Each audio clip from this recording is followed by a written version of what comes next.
Oke, bismillahirrahmanirrahim. Assalamualaikum warahmatullahi wabarakatuh. Waalaikumsalam Waalaikumsalam warahmatullahi wabarakatuh.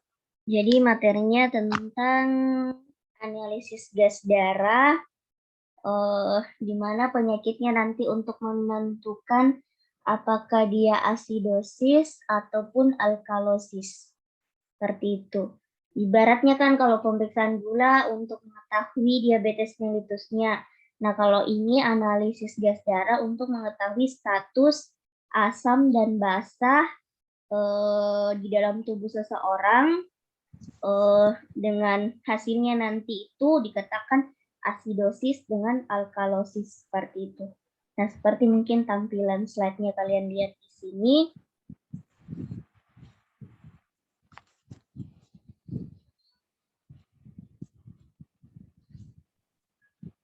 Nah, jadi yang kalian ini nanti periksakan adalah pH, CO2 dengan HCO atau bikarbonat.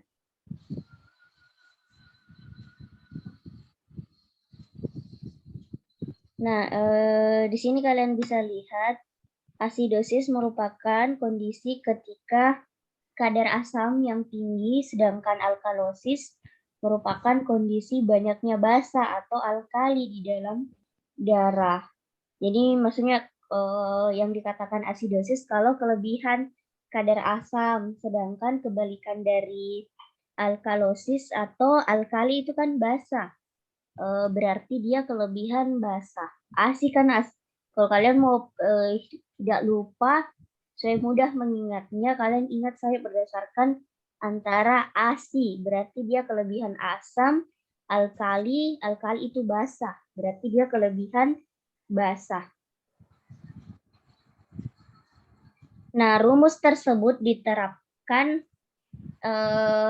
pada air murni. Jadi asal muasalnya kemarin kan mungkin di SMA kalau kalian sudah pelajari bahwa pH netral itu 7. Nah, sedangkan larutan dengan pH kurang daripada 7 disebut asam. Dan larutan, tunggu deh, nah.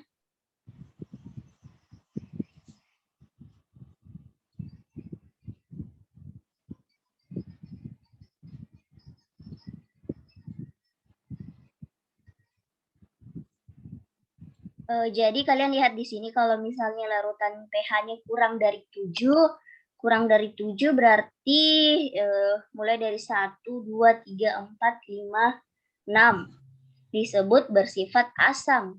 Dan larutan pH lebih dari 7 berarti 8, 9, 10 dikatakan bersifat basa atau alkali.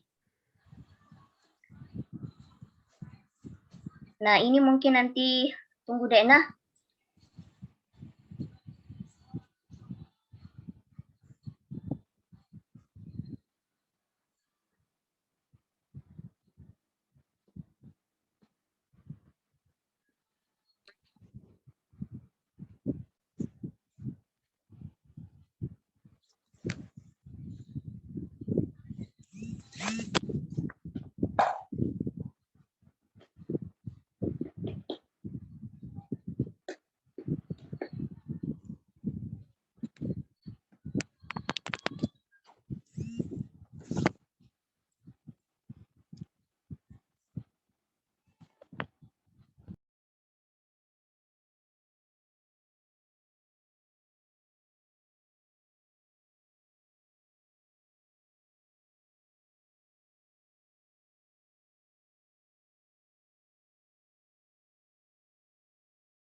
Jadi oke, sorry tadi nah dalangan.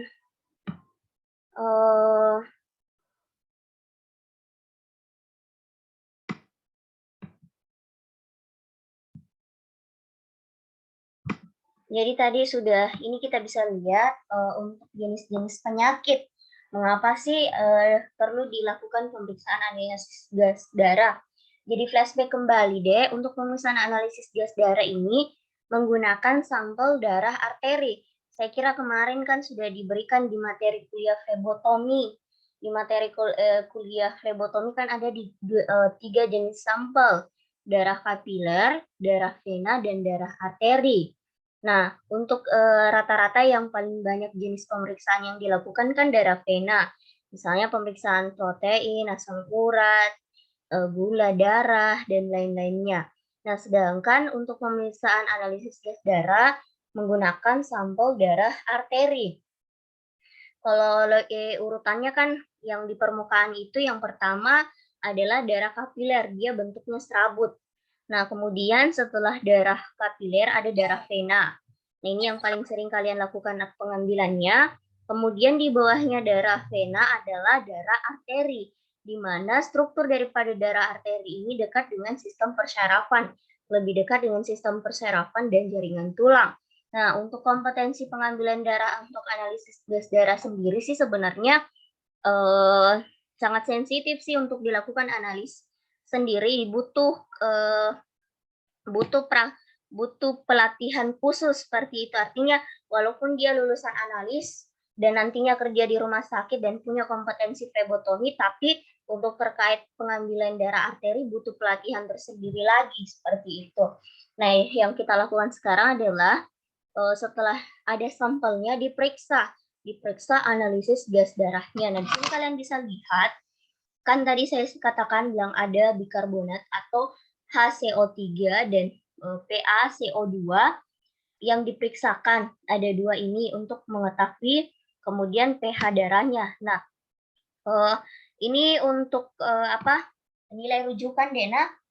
Nilai rujukan untuk pH darah kurang dari 7,4. 7,4 berarti tadi asam. Nah, ketika pH-nya dalam kondisi asam, terus kadar bikarbonatnya rendah dan CO2-nya rendah, maka dia kondisinya asidosis metabolik. Itu kalian hafal baik-baik, Dekna, karena soalnya nanti seperti itu.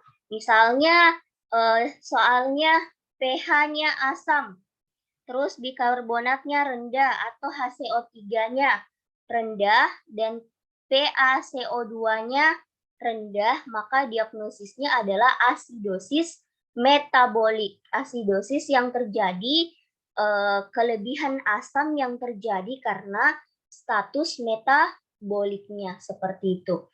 Kemudian, penyebabnya biasa ini yang untuk pemeriksaannya, nah jenis-jenis penyakitnya gagal ginjal, shock itu karena terjadi kegagalan metabolisme, kemudian ketoasidosis, diabetes, dan lainnya. Itu untuk asidosis metabolik. Kemudian di sini lagi pH-nya lebih dari 7,4, berarti dia basah. Basah sedangkan bikarbonatnya tinggi dan PaCO2-nya juga tinggi. Makanya di sini katakan alkalosis metabolik. Biasanya itu didapati pada kondisi seseorang yang sering mengalami muntah kronis atau hipokalemia. Bisa juga pada hipokalemia. Kemudian pada pH asam, di mana bikarbonat dan CO2-nya sama-sama tinggi, maka diagnosisnya adalah asidosis respiratorik. Asidosis respiratorik artinya kalau bicara respiratorik sehubungan dengan paru-paru. Nah, ini tentunya biasa terjadi pada penyakit paru termasuk pada pneumonia atau penyakit paru obstruksi kronis, seperti itu. Kemudian pH basah. pH basah, ini pH-nya basah, Dena, lebih dari 7,4. di mana bikarbonat dan PCO3-nya rendah. Makanya dia di sini alkalosis respiratorik. Dia ciri-cirinya penyebab umumnya dia bernafas cepat saat nyeri atau cemas. Seperti itu. Berikutnya ini nanti mungkin lebih dijelaskan di YouTube-nya terkait analisis gas darah, mulai dari pengambilan sampelnya, pemeriksaannya, dan analisisnya. Hati-hati. Pertama, suhunya dijaga oleh tenaga-tenaga yang ahli di bidangnya. Simak baik-baik, Dena catat. Bagi ATLM ini merupakan sebuah kompetensi yang hanya level 2 kalau di sana. Artinya hanya tahu teori dan problem solving dan problem reasoningnya. Jadi untuk level 3 dan level 4-nya tidak sampai. Berarti dalam SKKNI ATLM tidak boleh melakukan pengambilan darah arteri untuk analisa gas darah. Oke, langsung saja kita bahas satu persatu. Pendahuluan. Tes analisis gas darah atau AGD salah satu pemeriksaan laboratorium untuk menilai keadaan ventilasi, oksigenasi, dan keseimbangan asam basa. Hal-hal yang menyangkut fisiologi respirasi dan keseimbangan asam basa, penafsiran hasil tes AGD, serta tata laksana berdasarkan hasil interpretasi AGD. Nah, jadi pendahuluannya seperti itu. Kemudian lagi, nah, dibandingkan dengan tes laboratorium lain, tes AGD menuntut perhatian yang lebih besar karena sifatnya harus segera dilakukan. Segera dilakukan pada pasien, segera dilakukan dan segera dilakukan pemeriksaan. Jadi diambil segera lalu dianalisa segera supaya tidak ada perubahan dari komponen darah. Banyak faktor yang dapat mempengaruhi hasil. Pertama, pasien yang takut. Jadi, pasien yang takut diambil itu hiperventilasi, menurunkan PCO2. Namun biasanya kalau orang-orang analisa AGD ini, ya mungkin pasiennya tidak sadar atau koma atau yang berada di ICU. Sehingga untuk yang pasien yang takut ini kayaknya diabaikan apabila pasiennya tidak sadar, kecuali pasiennya yang sadar.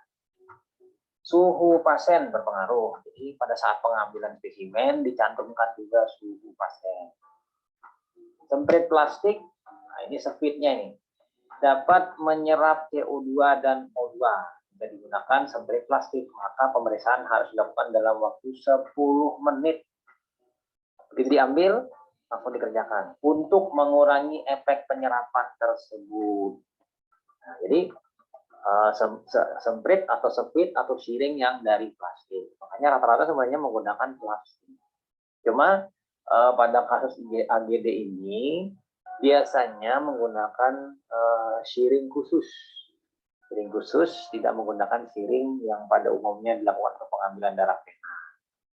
Nah, tutup lubang jarum itu dengan tutup karet. Jadi setelah ditusuk dari arteri pasien, maka ujung jarum harus segera ditusukkan pada karet yang sudah disediakan di bungkus atau kemasan dari siring khusus AGD atau BGA. Nah, jadi lanjut. Antikoagulan yang digunakan heparin. Jadi mutlak heparin yang digunakan, dan heparinnya pun konsentrasinya tertentu. Tidak boleh berlebihan, tidak boleh kurang, karena itu akan mempengaruhi dari darah yang diambil atau disampling dari pasien. Proses pengiriman spesimen agar menjadi sumber spesimen dapat menjadi sumber kesalahan pada penetapan AGD. Jadi pengirimannya harus hati-hati. Pertama, suhunya dijaga. Yang kedua, segera dikirim. Yang ketiga itu tidak boleh ada gelembung udara atau tertarik bagian ujung sepitnya. Bagian ujung jarumnya harus tertutup. Jadi idealnya ini hati-hati dalam pengiriman spesimen. Pengiriman hendaknya dilakukan secepat mungkin. Sebaiknya tes dilakukan paling lambat 15 menit setelah pengambilan spesimen. Jadi akan terjadi perubahan cepat dari darah apabila darah tadi diambil tanpa dikerjakan dalam waktu 15 menit. Jadi begitu diambil, segera dibawa darah tadi ke laboratorium untuk dianalisis. Dalam waktu 15 menit harus keluar hasil. Ya, itu makanya ada beberapa alat analisa gas darah, itu ada yang sifatnya di laboratorium yang statis, ada juga yang sifatnya adalah point of care. Jadi langsung mengerjakannya di ruang perawatan dekat pasien, bisa juga bedside, misalnya di ICU atau di ruang perawatan lain ya, yang pasiennya tadi perlu untuk analisa gas darah. Untuk meyakinkan bahwa darah tidak membeku, tetes pertama hendaknya dikeluarkan untuk melihat bekuan. Nah, ini jadi kalau teman-teman menganalisanya, jadi darah tadi harus dikeluarkan tetes pertamanya. Tapi alangkah baiknya lihat dulu ada tidaknya gelembung udara. Jika tidak ada gelembung udara, teman-teman bisa menggoyangnya perlahan sedikit supaya darahnya ada sedikit mengendap. Itu mengendap mungkin karena berapa menit, 5 menit, 10 menit, mungkin ada kesempatan mengendap darahnya yang sedikit untuk memungkinkan dan keluarkan darahnya sedikit untuk melihat ada tidaknya bekuan. Ya, lanjut lagi sedikit lagi. Darah arteri adalah darah yang keluar dari ventrikel kanan. Arteri ini. Kiri. Maaf salah. Darah arteri adalah darah yang keluar dari ventrikel kiri. Sehingga darah arteri paling baik dipakai dalam tes ABD. Jadi darah arteri dari pasien yang diambil tadi itu dari ventrikel kiri. Ventrikel dari jantung sebelah kiri. Jadi paling baik untuk analisa gas darah. Tempat pengambilannya oleh sebab itu di bagian apa? Arteri radialis, kemudian arteri brachialis, atau bisa di arteri femoralis. Jadi pilih dari 3 ini yang baik. Kemudian darah vena dipengaruhi oleh kebutuhan metabolisme. Sehingga darah vena perifer tidak dapat dipakai untuk menilai oksigenasi karena pengambilan oksigen oleh berbagai organ tidak sama. Seperti ini.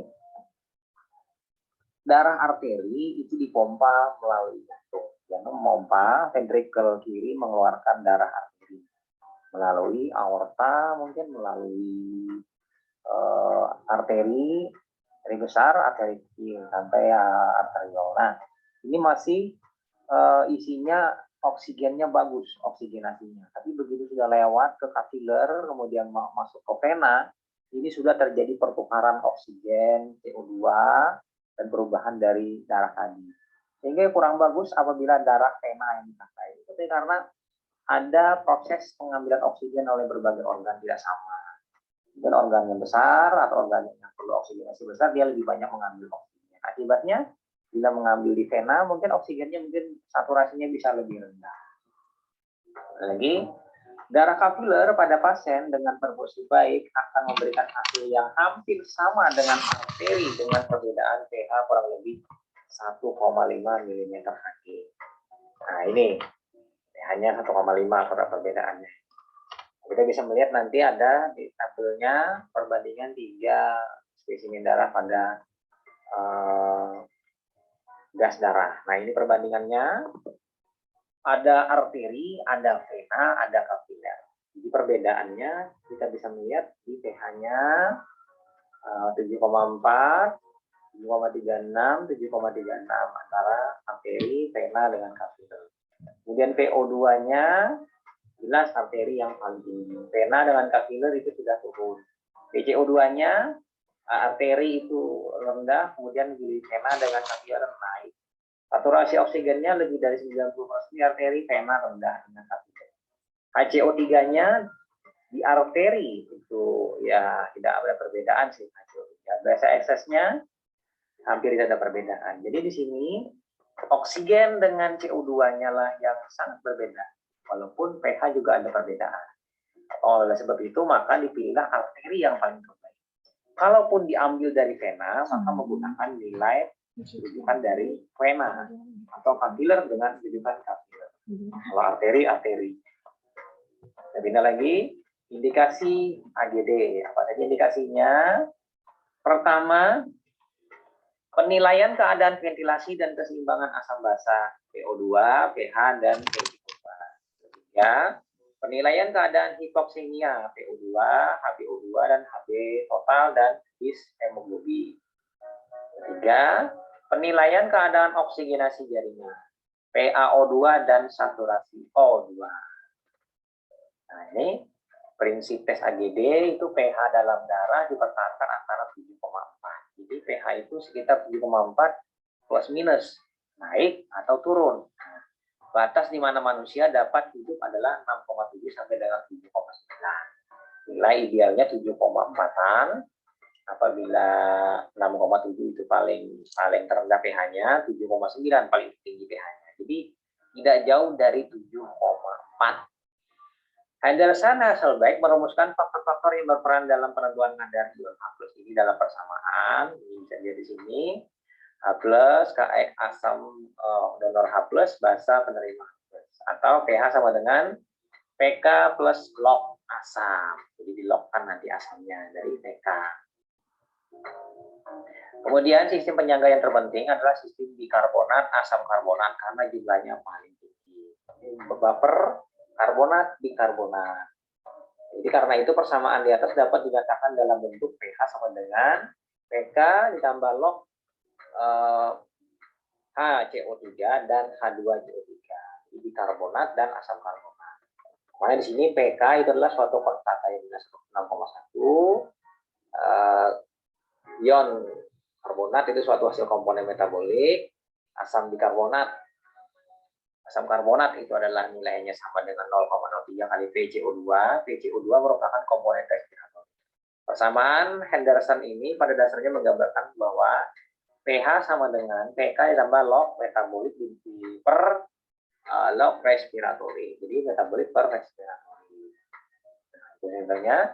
Kemudian penilaian keadaan ventilasi. Nah, ini teman-teman, PTN Indonesia. Keadaan ventilasi itu dibagi menjadi 3 kategori. Apa saja? Nah, kita bisa melihat. Pertama, insufisiensi ventilasi atau hiperventilasi alveolar. Bila kenapa?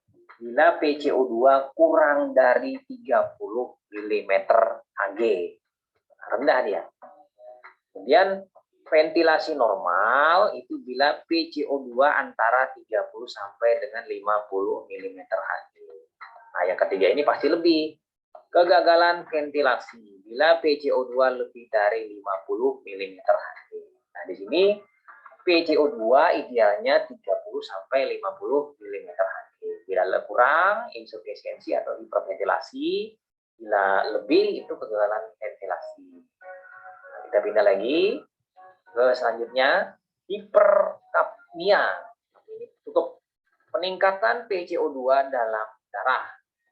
Keadaan ini terjadi akibat penurunan ventilasi alveolar karena penyakit pada paru atau cabang bronkus, obstruksi jalan napas, atau bernapas dalam udara yang mengandung banyak CO2. Hiperkapnia. Hiperkapnia ini berarti dia hipoventilasi. Nah, hipokapnia ini hiperventilasi. Tidak salah samaannya ini. Penurunan PCO2 dalam darah. Keadaan ini terjadi akibat peningkatan ventilasi alveolar pada bantuan respirasi mekanik yang terlalu cepat atau stimulasi pusat pernapasan. Jadi hiperventilasi itu peningkatan PCO2 dalam darah, hipoventilasi penurunan PCO2 dalam darah. Jadi CO2 di sini yang diukur naik dan turun. Jadi peningkatan dengan penurunan. Hiperkapnia naik CO2, hipokapnia turun CO2. Kita lagi kita penilaian keadaan hipoksemia. Keadaan hipoksemia dapat dinilai dari PaO2 setelah dikoreksi dengan terapi oksigen. Nah, ini pertama, bila normal itu PaO2-nya 80 sampai 100 mm Hg. Kemudian hipoksemia ringan, PaO2 60 sampai di bawah 80 mm Hg. 60 sampai di bawah 80, misalnya 60 sampai 79 mm Hg. Kemudian hipoksemia sedang, PaO2 40 sampai dengan kurang dari 60 mm Hg. Ini lebih rendah lagi. Sementara yang paling berat adalah hipoksemia berat. PaO2 kurang dari 40 mm Hg. Jadi PaO2 itu berada di 80 sampai 100 mm Hg. Bila di bawah 80, hipoksemia. Bila di bawah 60, hipoksemia sedang. Bila di bawah dari 40, hipoksemia berat. Nah, ini hipoksemia. Berdasarkan oksigen. Ada lagi 3 macam hipoksemia setelah pemberian terapi oksigen. Hipoksemia setelah pemberian terapi oksigen. Pertama, hipoksemia yang tidak terkoreksi. Jadi hipoksemia tidak terkoreksi. Bila apa? Bila pada keadaan ini nilai dari PaO2-nya kurang dari 80. Dia masuk di hipoksemia ringan. Kurang dari 80. Walaupun konsentrasi pemberian oksigen ditingkatkan. Beri oksigen dia, diberi oksigen, tapi dia tidak mampu. Karena artinya dia tidak terkoreksi. Akan tetapi PaO2 masih tetap rendah, masih dalam keadaan hipoksemia. Diberi oksigen murni, tidak mendongkrak oksigenasi dalam darah. Ini disebut dengan hipoksemia yang tidak terkoreksi. Kedua, hipoksemia yang terkoreksi. Nah, ini yang bagus. Pada keadaan ini nilai PaO2 lebih dari 80 sampai 100 mm Hg. Nah, ini dia masuk di normal, 80 sampai dengan 100 mm Hg. Terapi oksigen yang diberikan dapat memperbaiki keadaan hipoksemia. Diberi oksigen, dia ada mampu untuk memperbaiki dari hipoksemia. Oksigenasinya naik. Jadi 80 sampai dengan 100 mm Hg. Nah, sementara yang ketiga, hipoksemia yang terkoreksi secara berlebihan. Responnya terhadap pemberian oksigen dia memberi respon yang berlebihan. Yaitu pada keadaan ini nilai PaO2 lebih dari 100 mm Hg. Kelebihan di dalam darahnya. Karena dia terlalu berlebihan tubuhnya merespon. Hal ini disebabkan karena pemberian oksigen yang berlebihan. Terlebih lagi dia diberi oksigen yang berlebihan.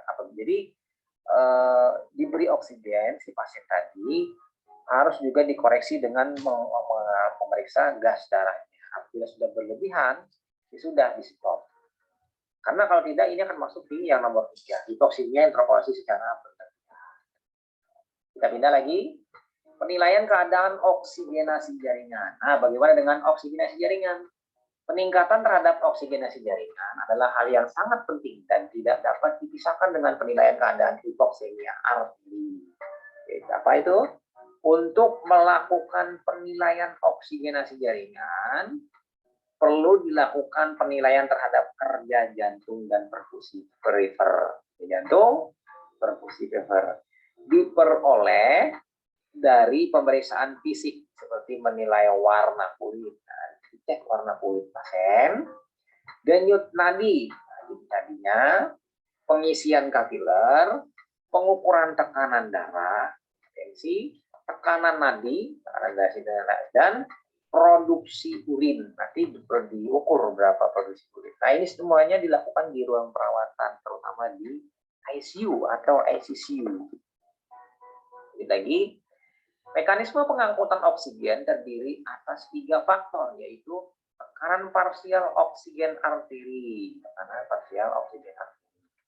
blood oxygen content, dan afinitas Hb oksigen. Itu kemampuan afinitas, daya ikat Hb terhadap oksigen. Jadi kita ke kontraindikasi. Nah, ini kontraindikasi hal-hal yang menyebabkan mengganggu pada AGD, yaitu modifikasi tes alen negatif, kemudian adanya infeksi atau penyakit pembuluh darah perifer pada tempat yang akan diperiksa, kemudian adanya koagulopati, gangguan pembekuan, atau pengobatan dengan antikoagulan dosis sedang dan tinggi merupakan kontraindikasi relatif. Karena begitu ditusuk, darahnya lambat membeku. Nah, ini gangguan pembekuan. Kasihan pasiennya nanti darahnya keluar dari arteri yang ditusuk tadi. Karena salah satunya itu tadi pengobatan dengan antikoagulan yang dosisnya sedang. Kita pindah lagi ke komplikasi. Nah, ini komplikasinya. Akibat-akibatnya bisa terjadi apa? Hematoma. Benjol warna biru nanti. Arteriospasm, spasm pembuluh darah arteri. Yang pembuluh darah arteri. Emboli udara atau bekuan darah. Terjadi emboli udara, gelembung udara masuk nanti di dalam peredaran darah atau bekuan darah, terjadi bekuan di sana. Anafilaksis yang timbul dari anestesi lokal, terjadi anafilaksis nanti. Kemudian kontaminasi pada tempat fungsi dan risiko infeksi. Ya, risikonya tempat penusukan nanti ada kontaminasi, mungkin infeksi, bakteri masuk. Anafilaksis mungkin akan mengalami gangguan seperti pecah mungkin, nah, seperti itu. Perdarahan dan nyeri atau sakit, jadi bisa terjadi perdarahan. Nah, perdarahan ini tadi yang terapi antikoagulan atau koagulopati. Nyeri ya, mungkin nyeri bila pada kondisi ini merasakan nyeri dan sakit setelah di tempat penusukan tadi. Nah, lanjut. Nilai normal AGB. Nah, ini normalnya teman-teman untuk pH 7,35 sampai 7,45 rentangnya. PCO2 itu 35. Kemudian P 100 mm Hg. HCO3 itu 22 sampai 26 mili ekuivalen per liter. PCO2 itu 21 sampai 27 mili ekuivalen per liter. BE base excess minus 2,5 sampai dengan plus 2,5 mili ekuivalen per liter. Saturation oksigen itu 95 sampai dengan 98%. Terakhir SBC 22 sampai 26 mili ekuivalen per liter. Jadi normalnya kita pindah ke pertama mengenai cara menentukannya. Tentukan asidemia atau alkalemia dan pengukuran pH atau H+-nya. Asidemia itu pH 7 kurang dari 7,35 atau H+-nya lebih dari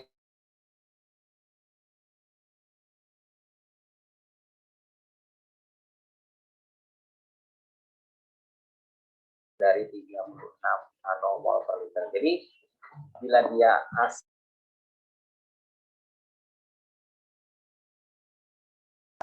dia tinggi dari 7,45. Lalu apa lagi?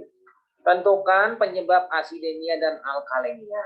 Asidemia itu menunjukkan adanya asidosis.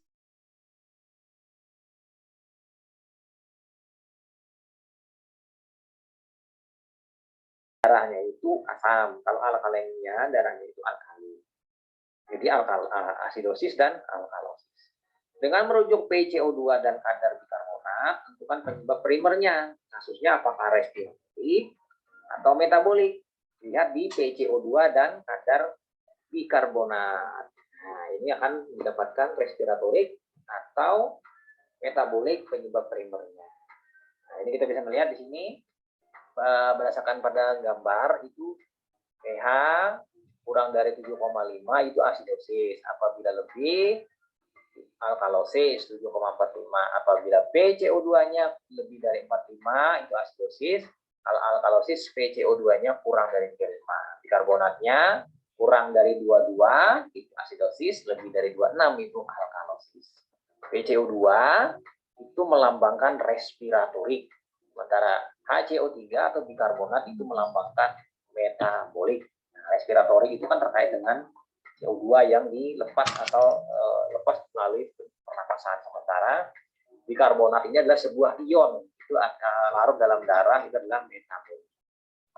Nah, kita pindah lagi, lanjut ke tentukan asidosis atau alkalosis. Tentukan dulu asidosis atau alkalosis, yaitu apabila asidosis, bila pH-nya kurang dari 7,35. Apabila alkalosis, pH-nya lebih dari 7,45. Kita lihat 7,48 berarti alkalosis. Bila 7,31 berarti asidosis. Nah, lalu setelah kita tentukan asidosis alkalosisnya, PCO2 menyimpang searah dengan pH. Searah dengan pH bila pH-nya turun, PCO2-nya turun. Itu adalah respiratorik. Apabila HCO3-nya menyimpang searah dengan pH itu metabolik. Nah, kita tinggal melihat di situ saja. Searah dengan pH turun, PCO2-nya turun, bikarbonatnya turun. Nah, kita bisa melihat tadi respiratorik atau metabolik. Nah, ini contoh PCO2 lebih dari 45, asidosis respiratorik. PCO2 kurang dari 35, alkalosis respiratorik.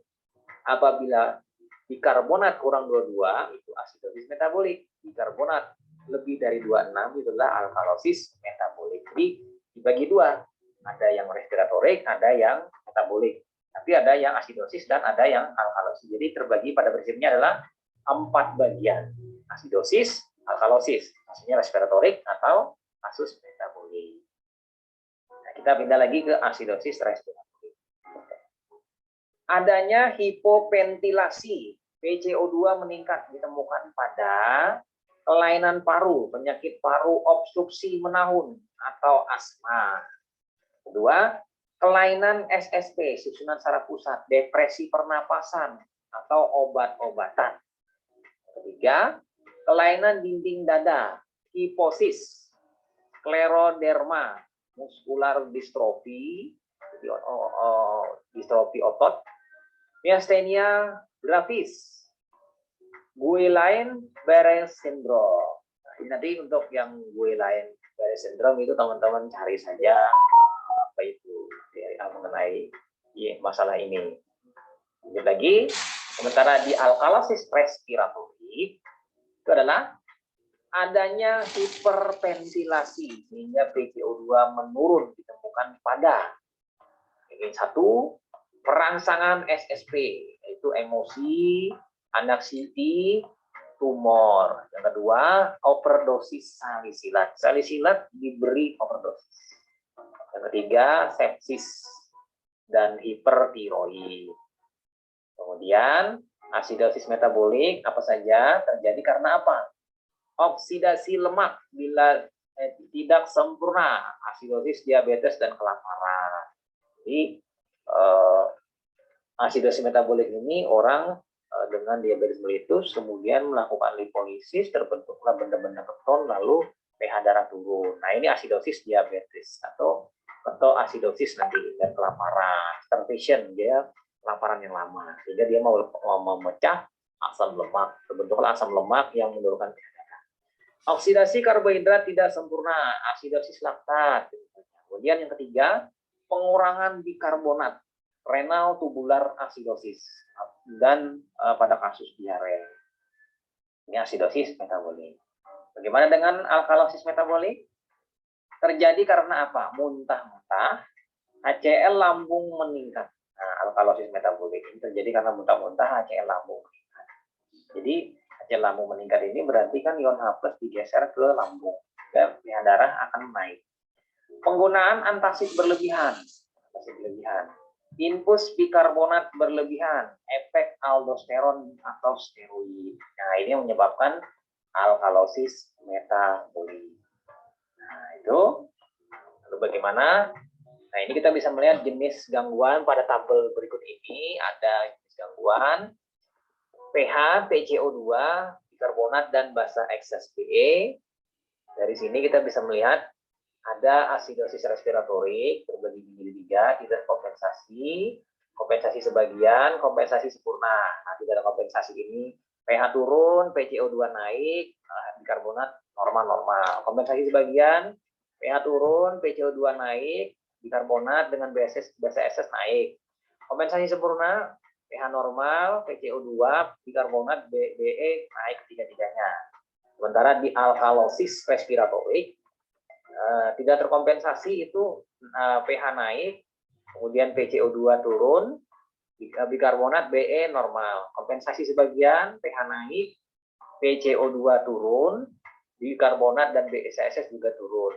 Kompensasi penuh, pH normal, PCO2 turun, bikarbonat, BSSS juga turun. Sementara asidosis metabolik yang tabel ketiga tidak terkompensasi, itu pH turun, PCO2 normal, bikarbonat, BE turun.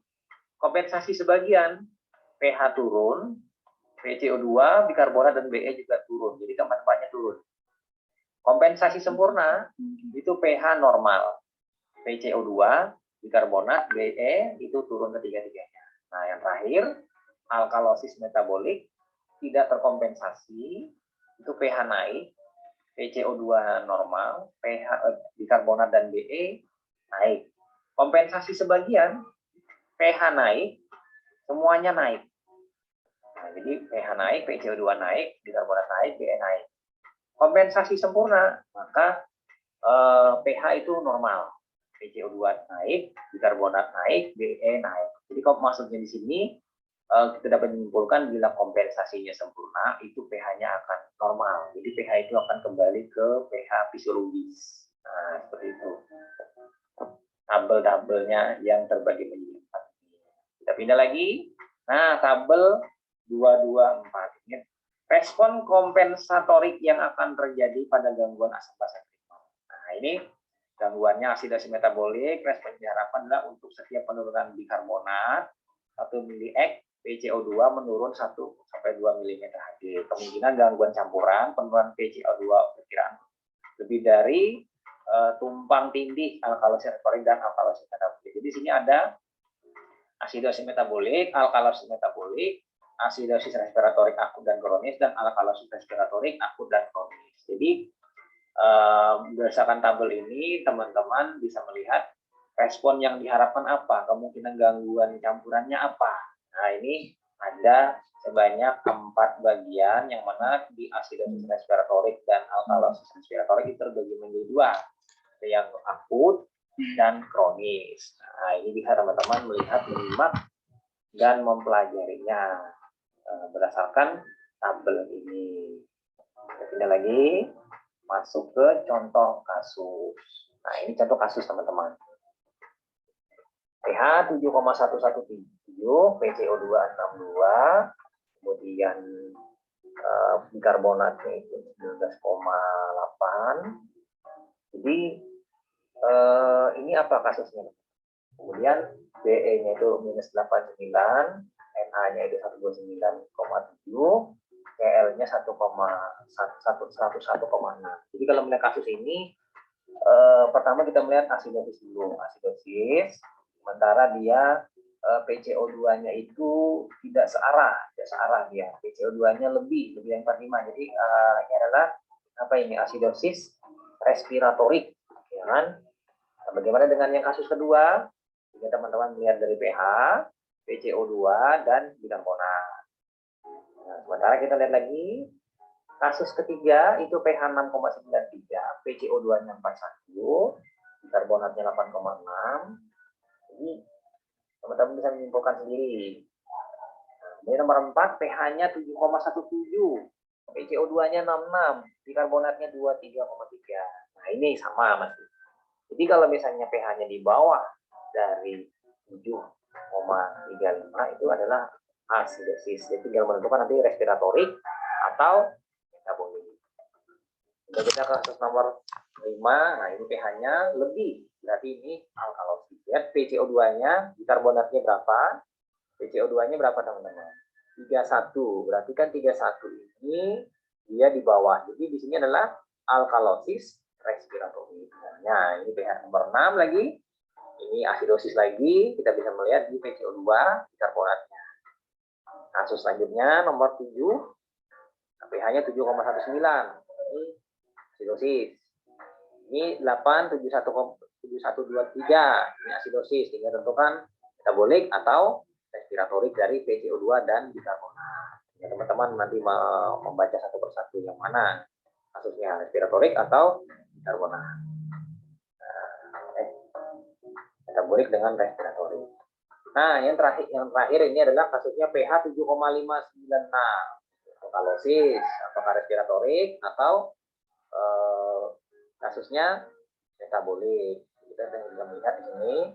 Kemudian di sini pH-nya 712, PCO2-nya, bikarbonatnya berapa, teman-teman tinggal baca.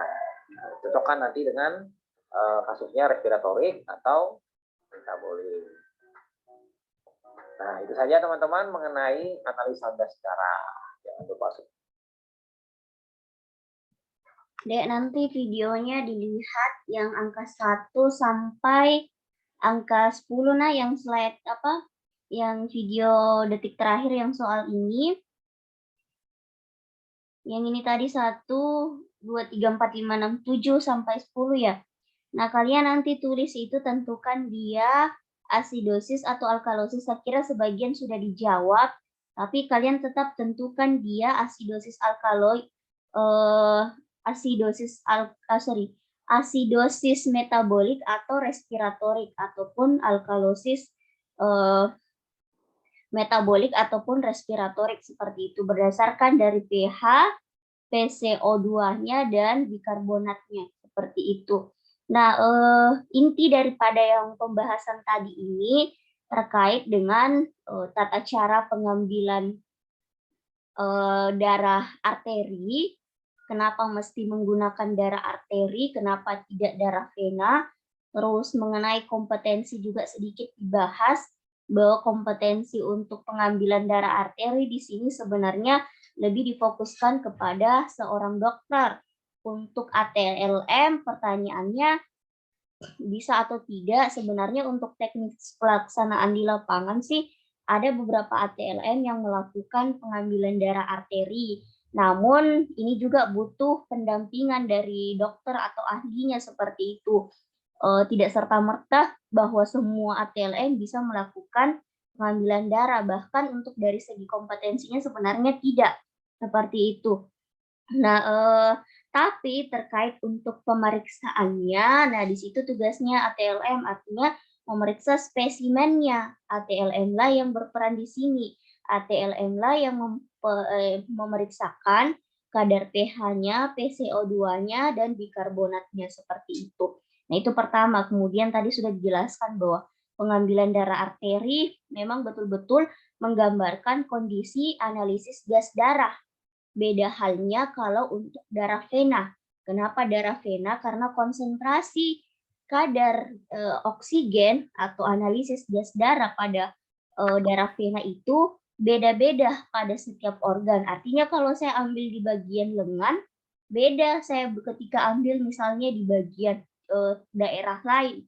Seperti itu, beda-beda kadar oksigennya, sehingga tidak terlalu signifikan menggambarkan kondisi tubuh. Jadi lebih spesifik kepada darah arteri. Nah, tadi sudah dijelaskan bahwa darah arteri itu letaknya agak ke dalam, dan pengambilannya juga lumayan krusial, artinya banyak komplikasi yang ditimbulkan jika salah dalam proses pengambilan darahnya. Makanya ditekankan di sini memang yang ahlinya atau lebih disarankan dilakukan oleh dokter spesialis patologi klinik, seperti itu. Nah, mungkin kalian sudah pelajari di materi urinalisis. Di urinalisis kemarin kalian pelajari tentang cairan transudat dan eksudat. Nah, sama. Pengambilan cairan transudat dan eksudat juga kan dilakukan oleh dokter spesialis.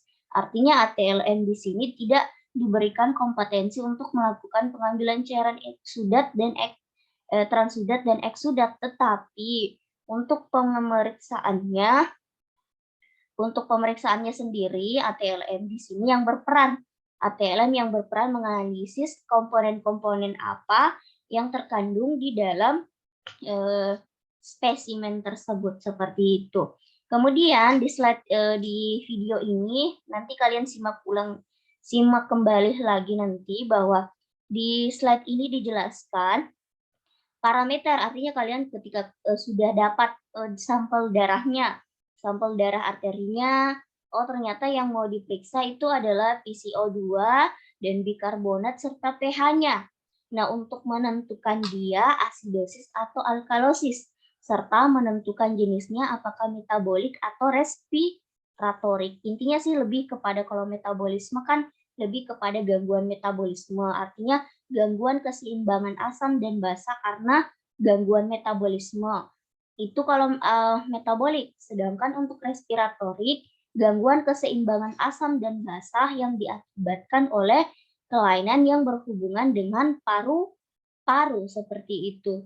Nah, itu untuk terkait pemeriksaan analisis gas darah. Nah, video berikutnya, tunggu saya lihat jam juga deh.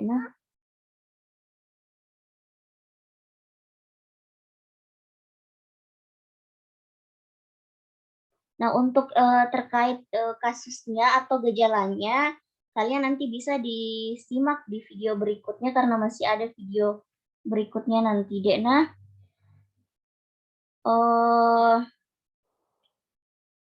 ini dasar-dasar keseimbangan, ini tambahan sih sebenarnya. Jadi yang tadi dijelaskan sebelumnya lebih spesifik dijelaskan di sini.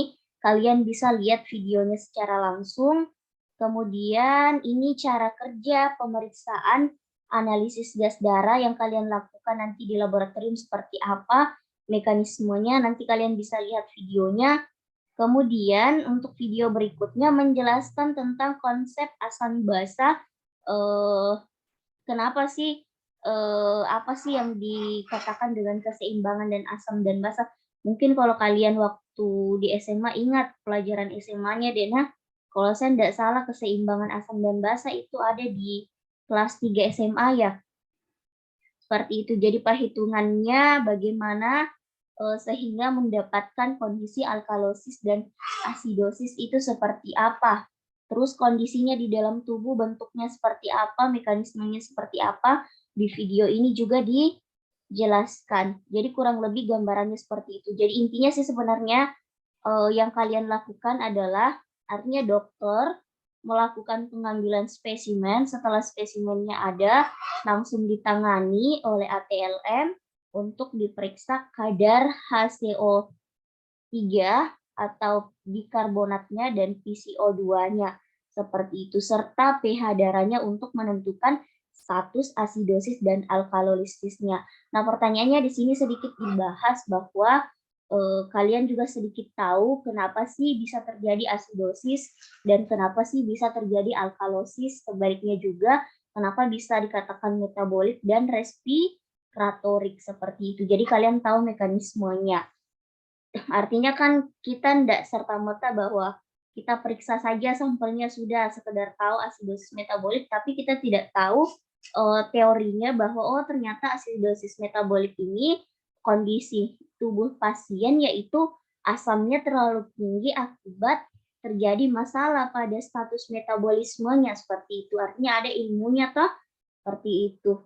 Nah, untuk terkait analisis gas darah ada pertanyaan tidak, Dek? Jadi soalnya tadi gampang nah kerjakan nanti kirim jawabannya di Google Classroom. Seperti itu. Nanti kirim jawabannya di Google Classroom. Terus jangan lupa kayaknya masih ada yang tidak kumpul tugasnya yang mengenai difusi aktif dan difusi pasif.